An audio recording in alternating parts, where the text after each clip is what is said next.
Hello and welcome to another edition of Pchem Lab Screencast. I'm Jeff Yarger. Today we're going to say a few things about referencing and library skills. And I like to start with a quote from Frank Westheimer, who said, "A month in the lab can often save an hour in the library."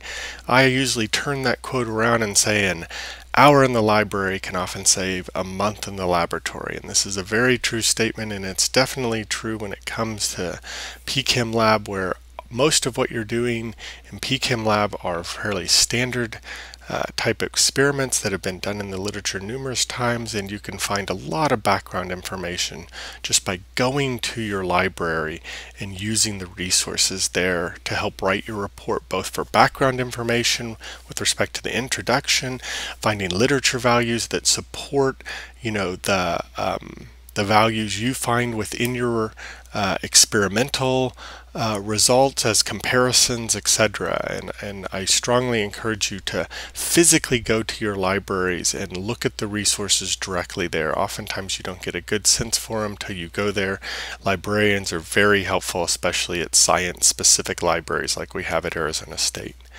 So I want to start with what most of us do, which is most of us will start by going, to Google, right? And then, we type in something like, we need to determine the self-diffusion coefficient of chloroform, because if you're doing experiment number 1 in chemistry 343 and you have a bunch of solutes and it's in chloroform, you need to use the solvent self-diffusion coefficient to calibrate your gradients. But first you need to know what that self-diffusion coefficient is, and so we often go somewhere like Google to look for it. And what I want you to recognize is the first reference, which is some journal in Korea, does actually give self-diffusion coefficients, and if we click on it, we have it already here. Let me pull it up.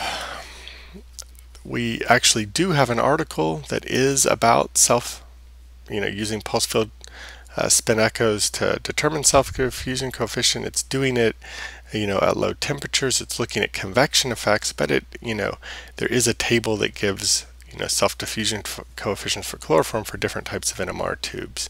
And this obviously does give a value that is possible to use, but it might not be the best possible reference. Korean Bulletin of Chemical Society, and definitely it falls off pretty fast from there as far as relevance, and there's only the top 1 or 2 even have any relevance, and then it quickly is harder and harder to find articles that really give much information directly related. This looks like it might, but you'd have to be able to pull it up, etc.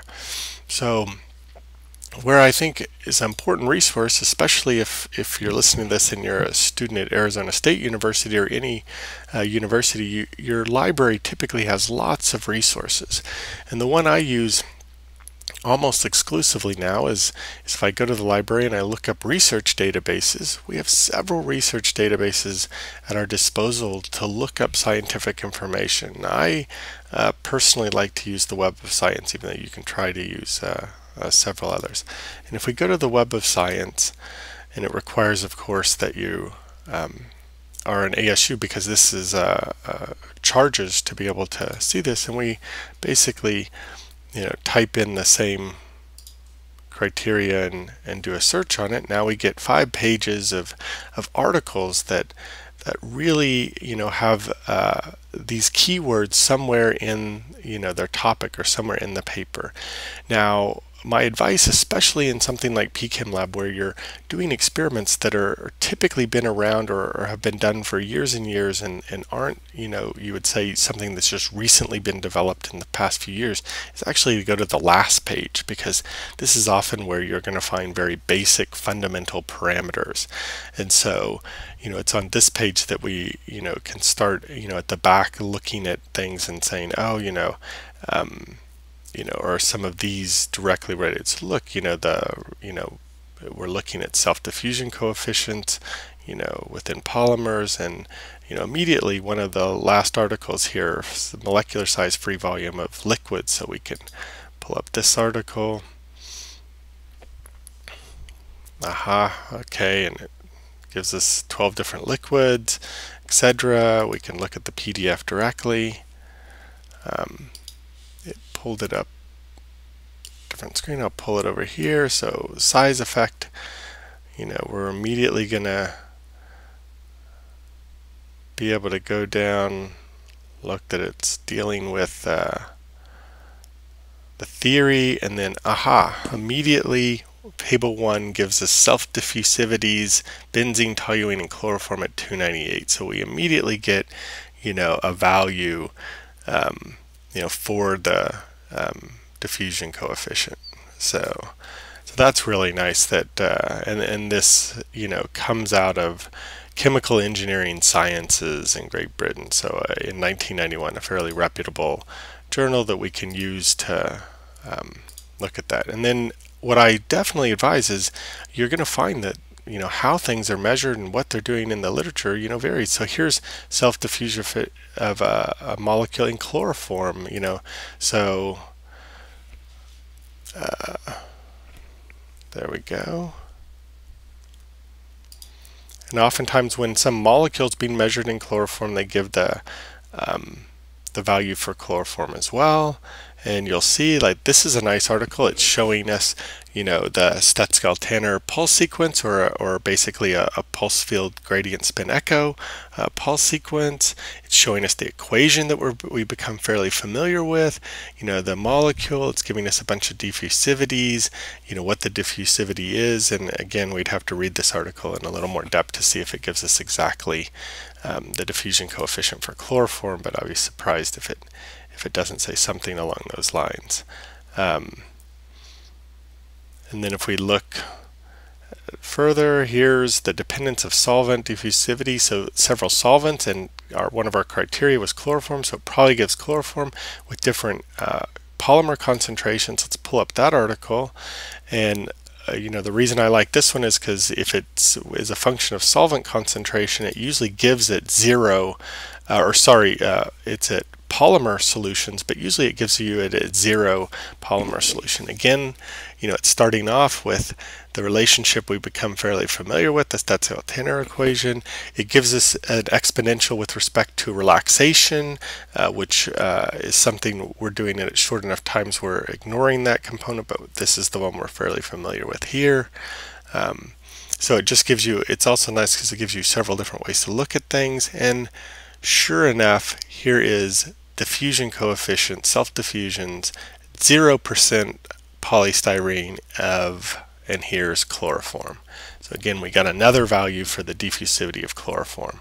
So we can do this, and find several articles that give the self-diffusion coefficient, probably measured in different ways, and use either the one that we think is the most accurate and/or an average of the ones we find, or report several within our report as far as what we use to calibrate our gradients. So hopefully this helps and these are all things that you can reference in your report, and it gives you a lot of background information as well as just finding the diffusion coefficient. So hopefully this helps. The next one I want to say is that often I also use this for background information. And so what we're doing in this lab is looking at let me see if I can type. There we go.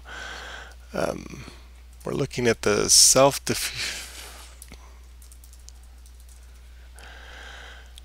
diffusion, and we're using NMR, but specifically, document type. What I'm looking for here to really limit, if we look just that, it's going to give lots and lots of references. But what I'm going to look for is review articles, and I'm going to search that.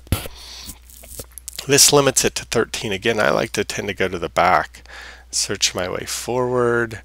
Those are very specific ones. Measuring review on recent NMR results, so I could look that up. Not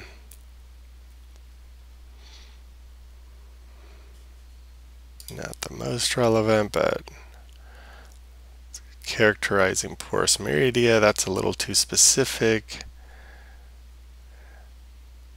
And then we start getting to a couple that make a lot more sense. Radio frequency, field gradient experiments, progress in NMR, in other words, that seems very relevant. And then here is very relevant, pulse field gradient NMR is a tool to study translational diffusion, exactly what we're doing, and so if we pull up that article, get that article,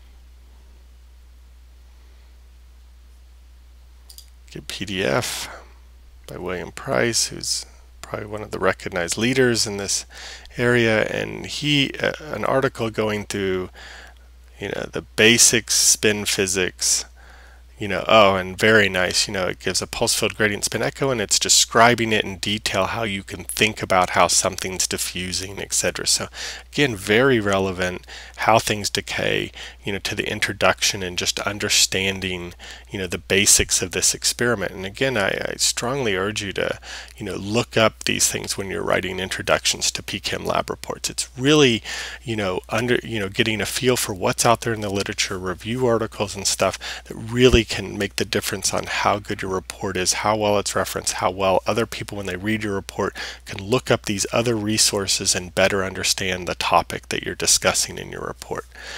I hope this helps get you started on literature and library skills for physical chemistry, and specifically when you're writing physical chemistry lab reports, and I will talk to you again soon.